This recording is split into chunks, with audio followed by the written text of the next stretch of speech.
जय जय रघुवीर समर्थ श्रीमत दासबोध दशक पहिला स्तवननाम समास पहिला मंगलाचरण श्रीराम समर्थ श्रोते पुसती कोण ग्रंथ काय बोलिले जी येथ श्रवण केलियाने प्राप्त काय आहे. जय सद्गुरू. श्रीमत दासबोधातला पहिला दशक स्तवनांचा आणि पहिला समास मंगलाचरणाचा. अनेक वर्ष या ठिकाणी आपण मंगलाचरण ऐकतोय, मंगलाचरणाचं श्रवण या ठिकाणी आपण करतोय. कित्येक त्या ठिकाणी समास येतात जातात चालू समासामध्ये, पण मंगलाचरणाचं जे श्रवण आहे ते मात्र कायम आहे, ते शाश्वत आहे. समर्थांचं प्रयोजन काय असावं? बरोबर. मंगलाचरण जे आहे, मंगल म्हणजे शुभ, पवित्र, कल्याणकारक. आचरण म्हणजे कृती, प्रारंभ करणे, शुभारंभ करणे. मग बघा, मंगलाचरण कोणत्याही कार्याच्या, मग ग्रंथ असू द्या, पूजन असू द्या, प्रवचन असू द्या, लेखन असू द्या, शिक्षण असू द्या, शुभारंभापूर्वी केलेलं एक पवित्र, नम्र व प्रार्थनामय स्तुती वचन आहे. स्तुती आहे ना, म्हणजे स्तवन आहे. म्हणून तर आपल्या दशकाचं नाव तेच आहे, स्तवननाम. मग बघा, परमेश्वराचे स्मरण करून, सद्गुरूंचे स्मरण करून कार्यास शुभारंभ करण्यासाठी, सद्गुरूंचे, ईश्वराचे, देवदेवतांचे स्मरण करून कार्य यशस्वी होण्यासाठी या सगळ्यांची कृपा मागून घेणं आणि मग शुभारंभ करणं. कार्याची शुभ सुरुवात व्हावी म्हणून, मनाची शांती आणि चित्ताची शुद्धी व्हावी म्हणून, देवदेवतांची कृपा मिळावी म्हणून, अहंकार दूर होऊन नम्रता उभारावी म्हणून मंगलाचरण आहे. बरोबर. मग हे मंगलाचरण वर्षानुवर्ष आपण श्रवण करतोय, पण मंगलाचरणामध्ये एकूण ओव्या किती आहेत? मंगलाचरणामध्ये निश्चय किती आहेत? मंगलाचरणामध्ये लक्षणं किती आहेत? मंगलाचरणामध्ये एकूण ओव्या किती आहेत? हे आपल्याला माहिती आहे का? आणि जर माहिती असेल तर कमेंट बॉक्समध्ये सांगा. अभ्यास किती आहे आपला मंगलाचरणावरती? पकड किती आहे? तेव्हाच आपण ठरवू ना की आपण खरंच मांगल्याच्या आचरणामध्ये आहोत की नाही. आपल्याला समजलं पाहिजे. वर्षानुवर्ष आपण एकच श्रवण करतोय, पण एकच श्रवण परत येत नाही. प्रत्येक वेळेस आम्हाला काहीतरी नवनवीन काहीतरी गवसतं सापडतं आणि त्यातून नवीनच काहीतरी उत्पत्ती होत असते. मंगलाचरण हे कायम नव्याने तुमच्या आमच्या समोर सादर होत असतं. बघा काय सांगितलं आहे. मंगलाचरणाची सुरुवात आहे, श्रोते पुसती कोण ग्रंथ काय बोलिले जी येथ श्रवण केलियाने प्राप्त काय आहे. श्रोता आल्या पुसायला लागला, विचारायला लागला की ग्रंथ कोणता आहे आणि काय बोललं जातं इथं. ह्या ग्रंथामध्ये, ह्याच्या निरूपणामध्ये काय बोललं जातं आणि जे बोललं जातं त्याचं श्रवण केल्याने प्राप्त काय आहे. पहिल्याच ओवीमध्ये श्रोत्यांनी प्राप्ती विचारली. मग समर्थांनी ह्या प्राप्तीचं जे उत्तर आहे, प्राप्त काय आहे प्रश्न आहे ना ते. तर मग एकदम शेवटच्या ओवीत बघा, जयाचा भावार्थ जैसा तयास लाभ तैसा मत्सर धरी जो पुसा तयास तेची प्राप्त. मग सांगितलं समर्थांनी काय प्राप्त आहे. आणि मग प्रश्नापासून उत्तरापर्यंत जे काय आहे ते मंगलाचरण आहे. आता प्रश्न घेऊन आलेला श्रोता आहे, ह्या प्रश्नाला उत्तर पाहिजे. समर्थ आपल्याला सहज, सुलभ, सुंदर करून सांगतात. समर्थांना माहिती आहे श्रोता कसा आहे. मग आता श्रोत्याला सांगितलं पाहिजे. ग्रंथानाम दासबोध गुरु शिष्यांचा संवाद येथ बोलिला विशद भक्तिमार्ग. ग्रंथाचं नाव दासबोध आहे, इथं गुरु शिष्यांचा संवाद आहे आणि मग हे सगळं विशद केलेलं आहे भक्तिमार्गाद्वारे. हा जो दासबोध आहे, हा मुळात रचना कशी आहे दासबोधाची? गुरु शिष्य संवाद आहे. मग गुरु शिष्यांचा संवाद आहे. सगळ्यात पहिलं बघू आपण संवाद. आपल्याकडे होता का? आपल्याकडे होता तो वाद. वाद कशावरून? जमिनीवरून. भाऊकीबरोबर वाद, शेजाऱ्याबरोबर वाद, रस्त्यावर वाद, रेल्वे स्टेशनवरती वाद. बघा द्वैतात अजूनही चालू आहे, कारण संवाद हरवलेला आहे ना. मग तो हरवलेला संवाद आदी समर्थांनी तुमच्या आमच्यामध्ये उभा केला आणि तो संवाद सुरू झाला गुरु शिष्यांमध्ये, आणि तोच इथं विशद केलेला आहे भक्ती मार्गाद्वारे. मग भक्ती कशी आहे? भक्ती कशी आहे? भक्ती म्हणजे काय? भक्ती एका शब्दात सांगायचं झालं तर समर्पण, अंतिम समर्पण, त्याच्या पुढं काही नाही. जे भक्ती आहे याचं जर उत्तम उदाहरण कोण असेल, समर्पणाचं उदाहरण कोण असेल, तर ते काय आहे? मीराबाई. समर्पणाचं सगळ्यात मोठं उदाहरण जर काय असेल तर ती आहे संत मीराबाई. समर्थ आपल्याला कसं सांगतात बघा, परमेश्वरावरती आपली असलेली नितांत श्रद्धा, नितांत प्रेम आणि समर्पण भाव ठेवून कायम परमेश्वराचं स्मरण करत राहणं हीच खरी भक्ती आहे. आधी आपण कसं करायचो? पूजापाठ केला, भक्ती झाली. तो पूजापाठ होता, भक्ती नव्हती. केवळ पूजापाठ होता. बैठकीत आल्यानंतर कळालं भक्ती असते, आणि ती नवविधा भक्ती असते. भक्ती म्हणजे काया वाचा मनोभावे करायचं आहे. मनाने, वाणीने, कर्माने, ह्या त्रिसंधीने ईश्वराला अर्पण करून घ्यायचं स्वतःला. याला समर्पण म्हणतात. समर्पण, अर्पण करून टाकायचं. भक्ती ही आत्म्याची परमात्म्याशी होणारी प्रेमपूर्ण ओळख आहे. मग ही ओळख कशी आहे? हे समर्पण कसं आहे? तर ते इथं इच्छाशून्य आहेत. कुठली इच्छा नाही, स्वार्थही नाही, अपेक्षासुद्धा नाही. आहे ते फक्त निस्वार्थ प्रेम आणि अंतिम समर्पण म्हणजे भक्ती. भक्ती म्हणजे परमेश्वराला काही मागितल्यामुळे नव्हे, तर फक्त परमेश्वराचं स्मरण केल्यामुळे जी मनाला शांतता मिळते ना, ती भक्ती. मग बघा, श्रीमद भगवद्गीतेमध्ये सुद्धा संवाद आहे. श्रीमद भगवद्गीतेमध्ये अर्जुन आणि श्रीकृष्ण यांचा संवाद आहे.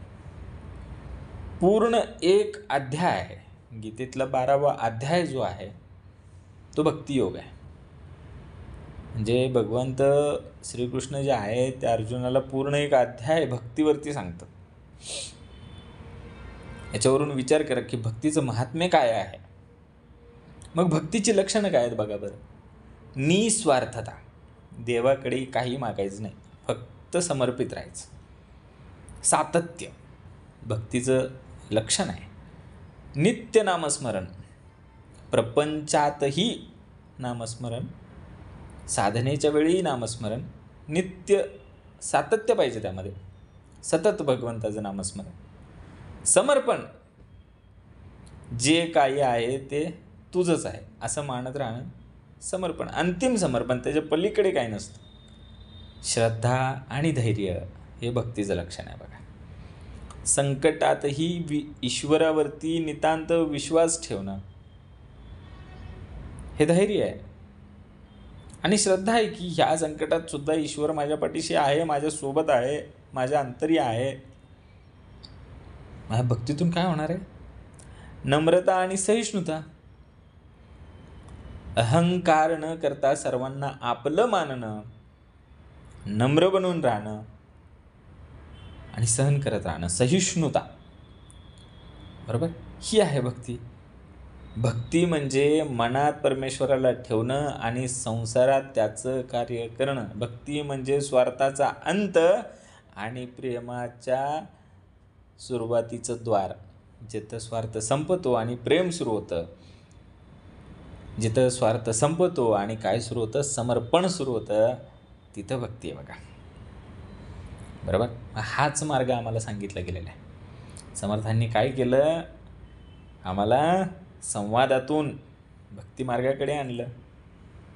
आता कसली भक्ती आहे ही? नवविधा भक्ती. नवविधा भक्ती आणि ज्ञान बोलिले वैराग्याचे लक्षण, बहुधा अध्यात्म निरूपण निरूपिले. बघा, आधी भक्ती मार्ग दाखवला, बर, मग आता ह्या भक्तीचे प्रकार सांगितले. नवविधा भक्ती आणि ज्ञान. भक्ती 9 प्रकारची असते, आम्हाला माहीतच नव्हतं. आणि जितकी भक्ती महत्त्वाची आहे तेवढं ज्ञान महत्त्वाचं आहे. आणि वैराग्य पाहिजेच. बघा, भक्तीमध्ये जेव्हा आपण समर्पित होतो तेव्हा आपल्याकडे वैराग्य आलेलं असतं, तेव्हाच भक्ती होऊ शकते. बहुधा अध्यात्म निरूपण निरूपिले. इथं जे आहे हे सगळं आध्यात्मिक निरूपण आहे, प्रासादिक निरूपण आहे. पुढची ओवी काय आहे? भक्तीचेन योगे देव निश्चय पावती मानव ऐस्या आहे अभिप्राव ये ग्रंथी. भक्तीचेन योगे देव, भक्तीच्या योगाने निश्चितपणे मानवाला देवत्वाची प्राप्ती होणार आहे, असा ठाम निश्चय अभिप्राव या ग्रंथाचा आहे. बघा, आता इथून निश्चय सुरू होणार आहेत. सगळ्यात पहिला निश्चय बघा काय आहे? भक्तीचा निश्चय. बरं का, मुख्य भक्तीचा निश्चय, शुद्ध ज्ञानाचा निश्चय, आत्मस्थितीचा निश्चय बोलिला असे. काय काय बोललंय? कारण आलेल्या श्रोत्याने विचारलं होतं, काय बोलिले जी येथ, काय बोललं जातंय? ऐक आता काय बोललं जातंय. पहिला निश्चय आहे आमचा की मुख्यची भक्ती करायची, शुद्ध ज्ञान घ्यायचं आणि आत्मस्थिती, निजस्थिती आमची. ह्या 3 निश्चय 5व्या ओवीत आहेत. शुद्ध उपदेशाचा निश्चयो, सायुज्य मुक्तीचा निश्चयो, मोक्ष प्राप्तीचा निश्चयो बोलिला असे. मग 6वी ओवी आली, त्यात 3 दिले, 3 आणि 3 6 झाले. आहेत पुढे शुद्ध स्वरूपाचा निश्चयो, विदेह स्थितीचा निश्चयो, अलिप्तपणाचा निश्चयो बोलिला असे. मुख्य देवाचा निश्चयो, मुख्य भक्ताचा निश्चयो, जीव शिवाचा निश्चयो बोलिला असे. म्हणजे 5व्या ओवीपासून 8व्या ओवीपर्यंत 3 आणि 3 6 आणि 3 9 3 12 आणि 3 15 इतके काय आहेत? निश्चय आहेत की नाही? हे जे निश्चय आहेत हे कशासाठी आहेत? तुम्हाला आम्हाला ते निश्चित करायचे आहेत. अगदी सुरेख, सुलभ, सहज, सुंदर करून समर्थन सांगितलं. भक्तीपासून सुरू केलेलं आहे. पहिला निश्चय भक्तीचा सांगितला आणि तिथून सांगितलं नाना मतांचा निश्चय. समर्थांना माहिती आहे तुम्ही लोकमतातून श्रीमतामध्ये आलेला. मग जेव्हा लोकमतातून श्रीमतामध्ये आला तेव्हा नाना मतं त्या ठिकाणी उभी राहणारच आहेतच मुळात नाना मतं. तिथंपर्यंत आणून सांगितलेलं आहे. भक्तीच्या निश्चयापासून नाना मतांच्या निश्चयापर्यंत. बघा, एवढ्या सगळ्यांमध्ये विदेह स्थितीचा निश्चय काय आहे? ती कशी असते? ही जी स्थिती आहे, आपल्याला समर्थांनी किती स्थिती दाखवल्या? आत्मस्थिती दाखवली आणि विदेह स्थिती दाखवली. जी आत्मस्थिती आहे ती आपली निजस्थिती आहे, आपल्या आत्म्याची स्थिती आहे, ती आपला स्वभाव आहे ना. मग विदेह स्थिती काय? बघा बरं, विदेह स्थिती दुसरी स्थिती आपल्याला समजून घ्यायची. विदेह स्थिती कशी असते? देहाशिवाय असलेली स्थिती म्हणजे विदेह स्थिती. जिथे साधकाची देह भाव, आय एम द बॉडी, ही जी ओळख आहे ती नष्ट होऊन जाते, ती म्हणजे विदेह स्थिती. मी देह नाही म्हणजे विदेह स्थिती. मी मन नाही, जे मन आहे ते पण मी नाही, विदेह स्थिती. मी बुद्धीही नाही, विदेह स्थिती. मी केवळ शुद्ध आत्मा आहे, म्हणून काय? आत्मस्थितीचा निश्चय. ही अनुभूती अखंड स्थिर राहणं म्हणजे विदेह स्थिती. जेव्हा साधक स्वतः शरीर मनाशी एकरूप राहत नाही, तो स्व होतो. स्व कसा आहे? स्व म्हणजे निराकार, निर्विकारी, नित्य, शुद्ध चैतन्य याची त्याला अखंड अनुभूती येते, ती म्हणजे विधेय स्थिती. विधेय स्थितीचं सगळ्यात उत्तम उदाहरण कोण आहे? राजा जनक. विदेह स्थितीचं मूर्तिमंत उदाहरण. ते राजकारभार करत असताना, पूर्णपणे कार्यरत असतानाही त्यांच्या मनात मी देह आहे अशी जाणीव नव्हती. ते जाणीव शून्य होते. त्यामुळे त्यांना विदेह जनक असं म्हणतात. त्यांनी जो काही पूर्ण राज्यकारभार केला तो कसा केला? विदेह स्थितीमध्ये राहून केला. मी न करता न भोगता, ना मी देही. मी ह्या देहात नाही, मी कर्त्यात नाही, मी भोगता पण नाही. मी केवळ शुद्ध आत्मा आहे, मी चैतन्य आहे. विदेह स्थितीची लक्षणं काय आहेत बरं? निर्लोपता. ही निर्लेपता कशी आहे? देह सुख आणि दुःखाशी अजिबात जोडला जात नाही, अशी स्थिती म्हणजे निर्लेपता. साक्षीभाव. जे काय घडत आहे ना ते घडू द्या, त्याला फक्त साक्ष द्यायची, असा दृष्टिकोन म्हणजे साक्षीभाव. निरंकारिता, निरहंकारिता. मी काहीही करतच नाही, हा भाव. शांतता आणि नित्यसुख. कारण इथं काय आहे? द्वैत नाही आहे.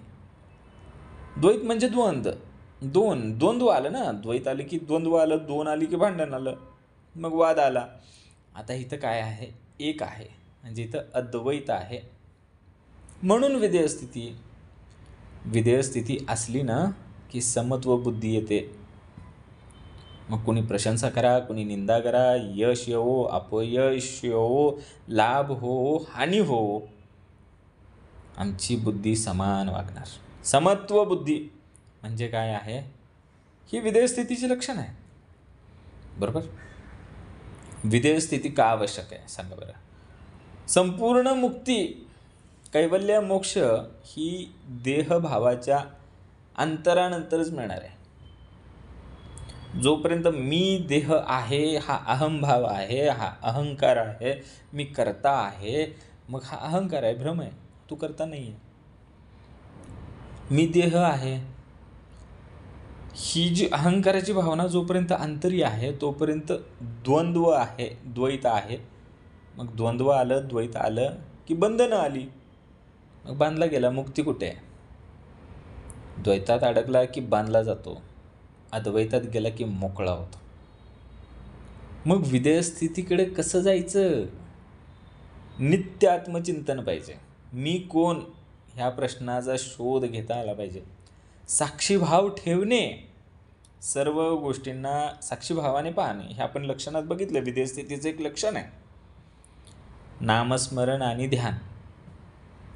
अहंभाव गाळण्यासाठी सगळ्यात प्रभावी साधन जर काय आहे तर ते आहे नामस्मरण आणि ध्यान. सद्गुरू चरणाची सेवा. आत विधेय स्थितीकडे जायचं असेल ना तर सगळ्यात महत्त्वाचं पाहिजे बघा, सद्गुरूंचं मार्गदर्शन, सद्गुरूंनी दाखवलेली दिशा. तेव्हाच आपल्याला विधेय स्थिती प्राप्त होणार आहे. विधेय स्थिती हे मन, बुद्धी, इंद्रिय यांच्या पलीकडे जाऊन शुद्ध आत्मस्वरूपातली अवस्था आहे. ही अवस्था आल्यानंतर साधक ईश्वरामध्ये मिसळून जातो. मग तो केवळ अस्तित्व होतो. अशा स्थितीचा आपल्याला निश्चय करायचा आहे, विदेह स्थितीचा निश्चय. समर्थांनी एक एक निश्चय जे आम्हाला सांगितलेले आहे आम्हाला अतिशय उत्तमच आहे. हे सगळे निश्चय आहेत. मग निश्चय झाले की काय येतं? लक्षण. मग बघा काय आलंय? मुख्य उपासना लक्षण, नाना कवित्व लक्षण, नाना चातुर्य लक्षण बोलिली अस. मायद्भावाचे लक्षण, पंचभूतांचे लक्षण, करता कोण हे लक्षण बोलिली अस. नाना किंत निवारिले, नाना संशय छेदिले, नाना आशंका फेडिले, नाना प्रश्न ऐसे बहुधा निरूपिले, ग्रंथगर्भी जे बोलिले ते अवघेचे अनुवादिले नवचे की कथा. मग आता हे जे काय आहेत? निश्चय झाल्यानंतर आलेली लक्षणं आहेत. ही कोणती कोणती आहेत? आता आपल्याला लक्षणं दाखवलेली आहेत समर्थांनी. मुख्य उपासना लक्षणं, नाना कवित्व लक्षणं, नाना चातुर्य लक्षणं बोललेली असं. मायोद्भवाचे, पंचभूतांचे आणि कर्ता कोण हे लक्षण. उपासना कायम मुख्याची करावी हे एक लक्षण आहे. कवित्व केलंच पाहिजे. चातुर्य कुठं वापरायचं, नाना चातुर्य सांगितलं, एक नाही अनेक प्रकारचे चातुर्य असतात. मग पंचभूतांची लक्षणं, ही पंचभूतं कशाची आहेत, ही कुठून उगम पावली, ह्याच्यासाठी समर्थांनी एक एक विशेष असा समास दिलेला आहे. कर्ता कोण हे लक्षणं हे तर आपल्याला 13व्या दशकामध्ये समर्थांनी याच्यासाठी एक वेगळा विशेष समास दिला होता. किती कर्ते दाखवले होते, खूप. म्हणजे त्या ठिकाणी एवढं प्रगल्भता होती की एवढ्या सगळ्यांना कर्ता मानत होते. कुणी पंचमहाभूतांना कर्ता मानत होतं, कुणी त्रिमूर्तींना कर्ता मानत होतं, कुणी आपल्या आजूबाजूच्या प्रादेशिक देवदेवतांना कर्ता मानत होतं. मग कर्ता आहे तरी कोण? कर्ता मीच आहे असं म्हणणं हे अहंकाराचं आहे. विधेय स्थिती येणार नाही त्यांनी. ते इथं सांगितलं गेलेलं आहे. नाना किंत निवारिले, नाना संशय छेदिले, नाना शंका फेडिले, नाना प्रश्न. नाना किंत अत्यंत महत्त्वाची ओवी. किंत घेऊन आलाय ना, निवारण तर झालं पाहिजे. संशय घेऊन आलाय ना, छेदन तर झालं पाहिजे. आशंका घेऊन आलाय तर ती फेडली पाहिजे. मान किती प्रश्न, सद्गुरू आम्हाला त्याचं उत्तर देणारच. मग आता बघा, ऐसे बहुधा निरोपिले, ग्रंथगर्भी जे बोलिले, ते अवघेची अनुवादले न वचे की कदा. ह्याचंच निरूपण आहे ना. मग ग्रंथगर्भी हेच सांगितलं आहे. ग्रंथाच्या अंतरी सगळे हेच समास आहेत. मग ग्रंथाची रचना कशी आहे ते पुढच्या ओवीत आहे. तथापि अवगादास बोध, दशक फोडून केला विशद, जे जे दशकीचा अनुवाद ते ते दशकी बोलिला. मग समर्थांनी काय सांगितलं, ग्रंथगर्भी जे बोलिले. मग ग्रंथाच्या आतली रचना कशी आहे तर दशक आहेत. मग प्रत्येक दशकाचा एक विषय आहे. नावाप्रमाणे ते दशक आहे, म्हणजे त्याच्यामध्ये 10 समास आहेत. आणि मग तिचं त्या ठिकाणी काय होतो, अनुवाद केला जातो. एक विषय घेतला की तो शेवटापर्यंत नेला जातो. मग आता बघा, हे सगळं कुठून येते? नाना ग्रंथांच्या संमती, उपनिषदे, वेदांत, श्रुती आणि मुख्य आत्मप्रचिती शास्त्रे संहिता. यासाठी काय आहे, नाना ग्रंथांच्या संमती आहेत. उपनिषद आहेत, वेद आहेत, श्रुती आहे आणि सगळ्यात महत्त्वाचं म्हणजे मुख्य आत्मप्रचिती आहे. प्रचित आहे, जिथं प्रचिती आली आहे तेच दिलेलं आहे आणि त्याला शास्त्र आहे.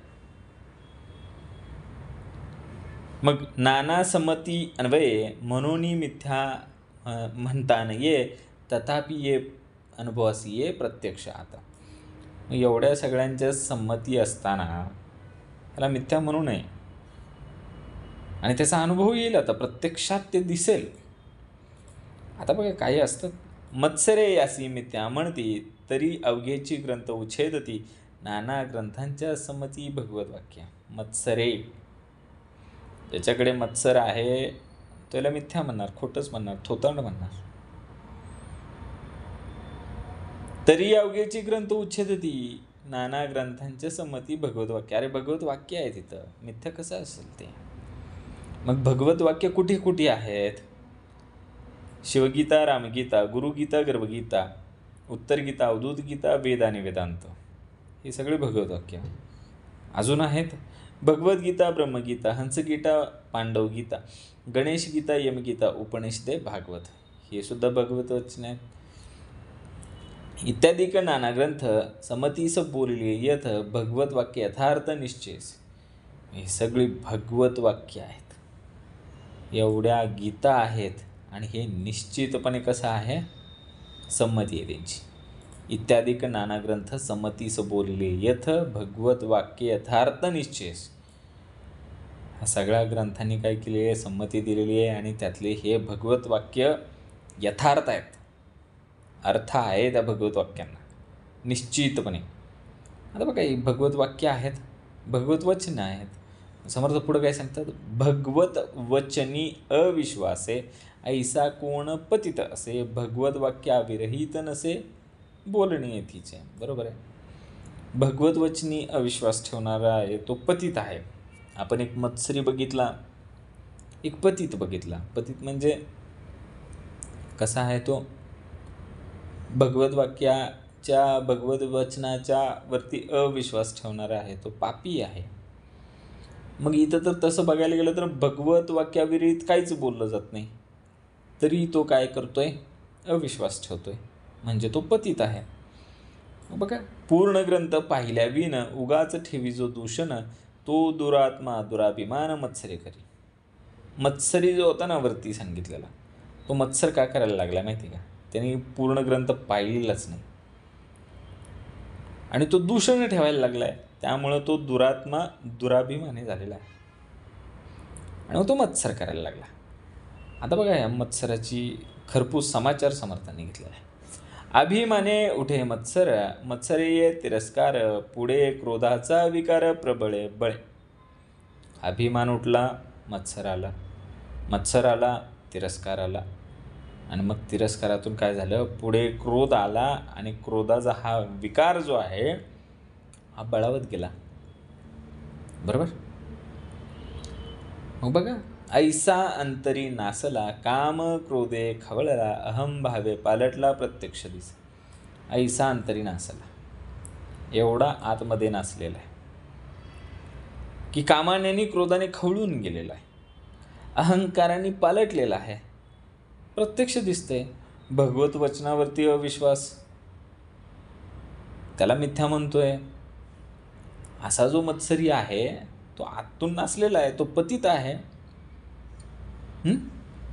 मग तो आतून कामाने आणि क्रोधाने खवळून गेलेला आहे, अहंकाराने पालटलेला आहे, प्रत्यक्ष दिसतंय.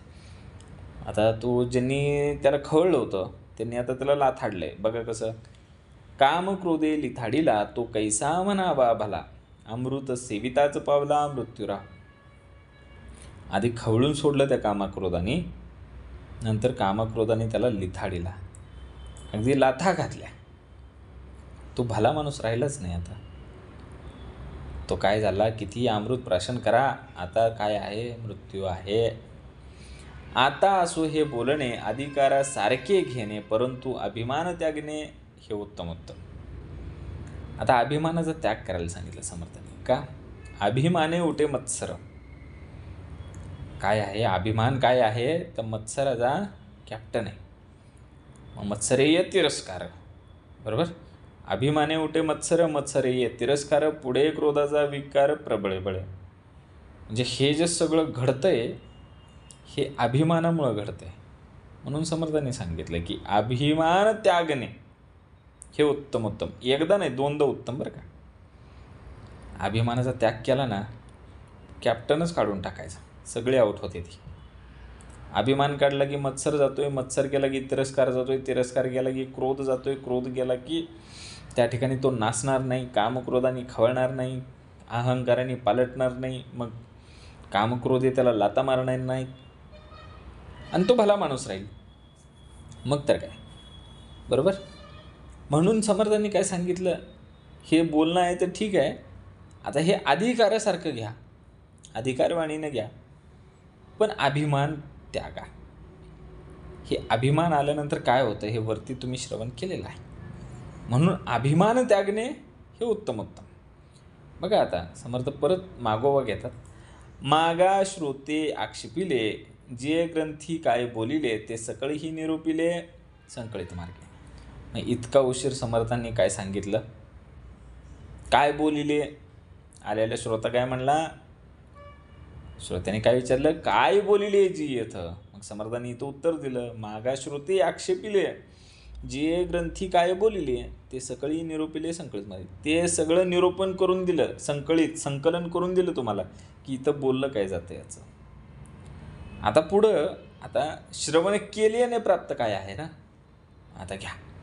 आता श्रवण केली याचे फळ, क्रिया पालटे तत्काळ, तुटे संशयाचे मूळ एकसारा. समर्थ त्याचं उत्तर देत आहेत. श्रवण केल्याने प्राप्त काय आहे? श्रवण केल्याने प्राप्त काय आहे? श्रवण केल्याचे फळ क्रिया पालटे तत्काळ, भूतकाळ, भविष्यकाळ, वर्तमान काळ, चालू वर्तमान काळ असलं भानगड नाही इकडं. काय आहे? क्रिया कशी पलटती? तत्काळ. मोक्ष लागे तत्क्षणी, तसं असतं ते. शीघ्रची येते ज्ञानप्राप्ती. ते जे काही घडतं इन्स्टंट होतं.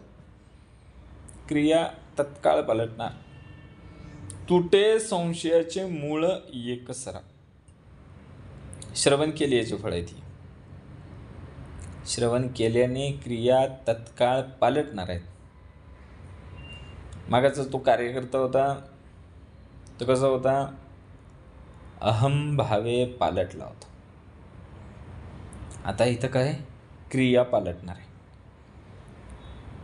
बरोबर? अहंकाराने सुद्धा पलटी होतं आणि श्रवणाच्या फळाने सुद्धा ते पलटी होतं. क्रिया पालटे. मग हे क्रिया कुठल्या पलटायला लागल्या? आधी तुमच्या आमच्याकडून ज्या चुकीच्या क्रिया घडत होत्या त्या पालटल्या.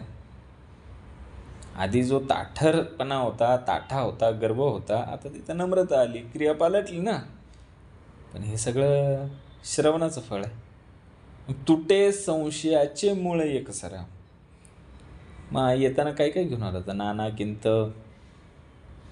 नाना संशय, आशंका, सगळ्या काय लागल्या? तुटायला लागल्या. बघा आता पुढं. मार्ग सापडे सुगम. हे काय आहे? श्रवण केल्याचे फळ आहेत. आता श्रवण केल्याचं फळ दुसरं काय फळ आहे बघा? मार्ग सापडे सुगम, न लगे साधन दुर्गम, सायुज्य मुक्तीचे वर्म ठाई पडे. मार्ग सापडे सुगम. सुगम, न लगे साधन दुर्गम, सायुज्य मुक्तीचे वर्म ठाई पडे. सायुज्य मुक्तीचा निश्चय केला होता ना, त्याचा तर वर्म पडणार ठाई ठाई. जो मार्ग तुम्ही आम्ही पकडला होता ना भक्तीचा, तो सुगम आहे.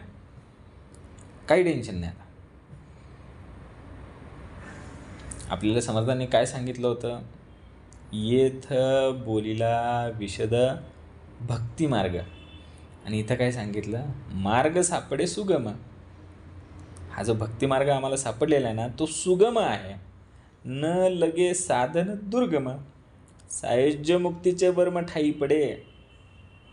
बघा, नासे अज्ञान दुःख भ्रांती, शीघ्रची येते ज्ञानप्राप्ती, ऐसी आहे फळश्रुती ये ग्रंथी. नासे अज्ञान दुःख भ्रांती. अज्ञान होतं, दुःख होतं, भ्रांती होती, नासून गेली.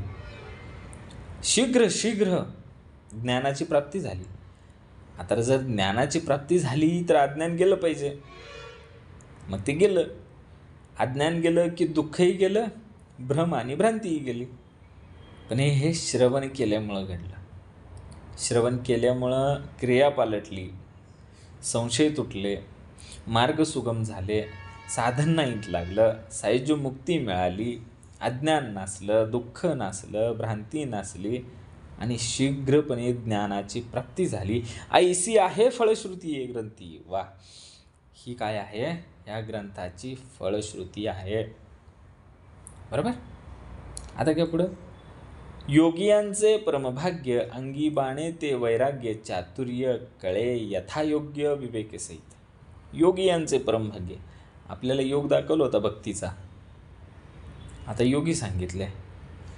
योगी कसे आहेत? परमभाग्यशाली आहेत.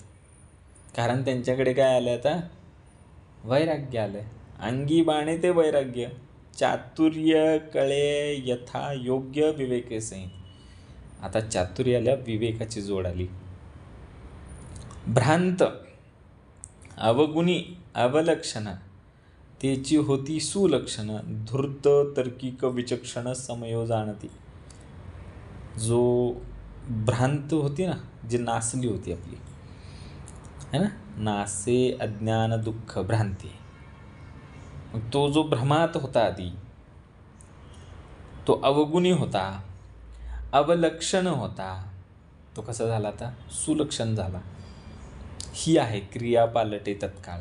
ही आहे शीघ्रची येते ज्ञानप्राप्ती. त्यातून हे आलेला आउटपुट आहे. भ्रांता उगुनी अवलक्षण, ही 3 वेगळे आहेत. त्याची होती सुलक्षण.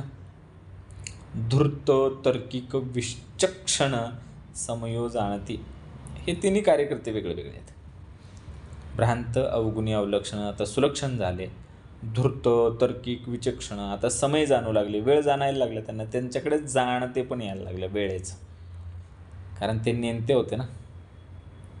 मग बघा पुढं सांगितलं, आळसी त्याची साक्षेपी होती, पापी त्याची प्रस्तावती, निंदक त्याची वंदू लागती भक्ती मार्गासी. आधी आळशी होता, आता धडपडायला लागला. श्रवणाचं फळ आहे. आधी पापी होता, त्याची आता प्रस्तावना व्हायला लागली. आधी लोक त्याची निंदा करत होते, आता त्याला वंदन करू लागले. कधी? ह्या सुगम अशा भक्ती मार्गावरती आल्यानंतर. बद्धची होती मुमुक्ष, मूर्ख होती अतिदक्ष, अभक्तची पावती मोक्ष भक्ती मार्गे. बद्ध होता, मुमुक्ष झाला, मूर्ख होता, दक्ष झाला, अभक्त होता, त्याला सुद्धा मोक्षाला नेलं फक्त आणि फक्त भक्ती मार्गावर चालल्यामुळं.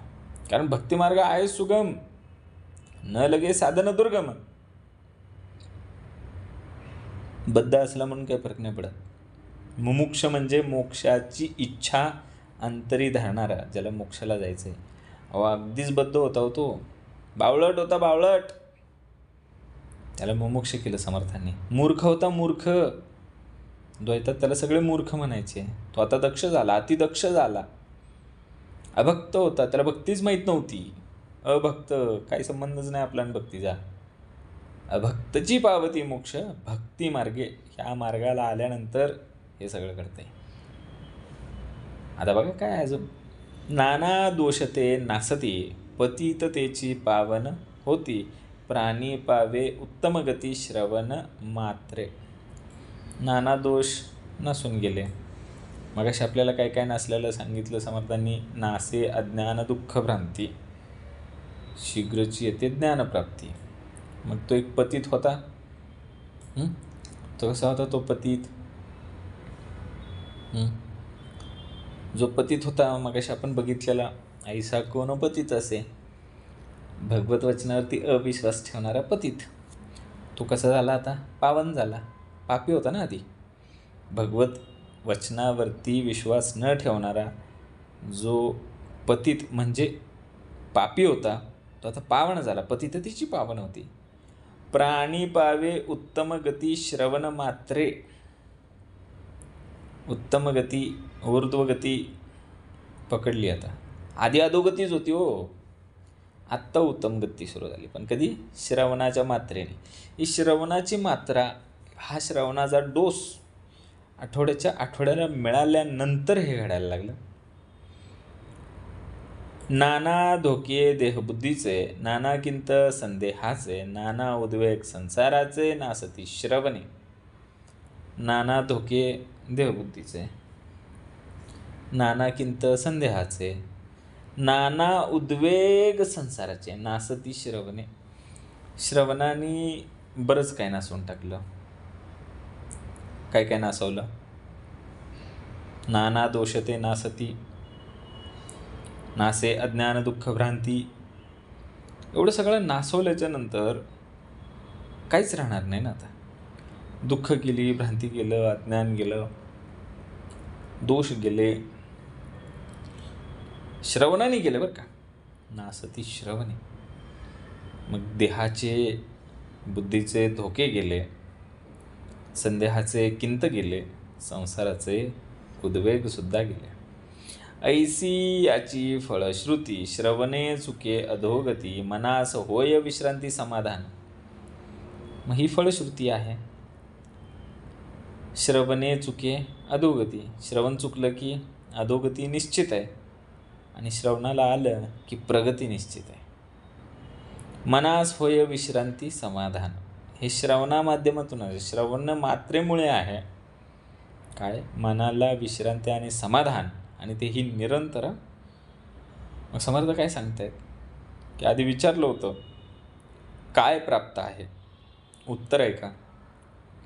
जयाचा भावार्थ जैसा तयास लाभ तैसा मत्सर धरी जो पुसा तयास तेची प्राप्त. जसा भावार्थ घेऊन येणार तसा त्याला लाभ होणार.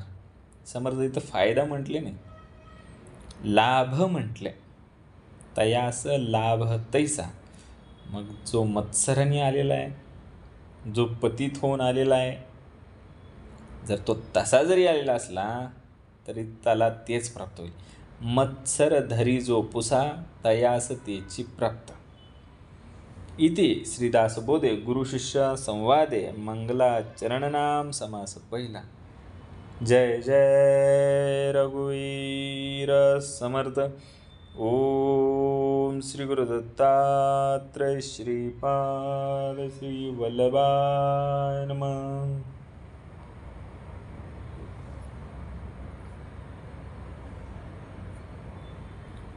जय सद्गुरु.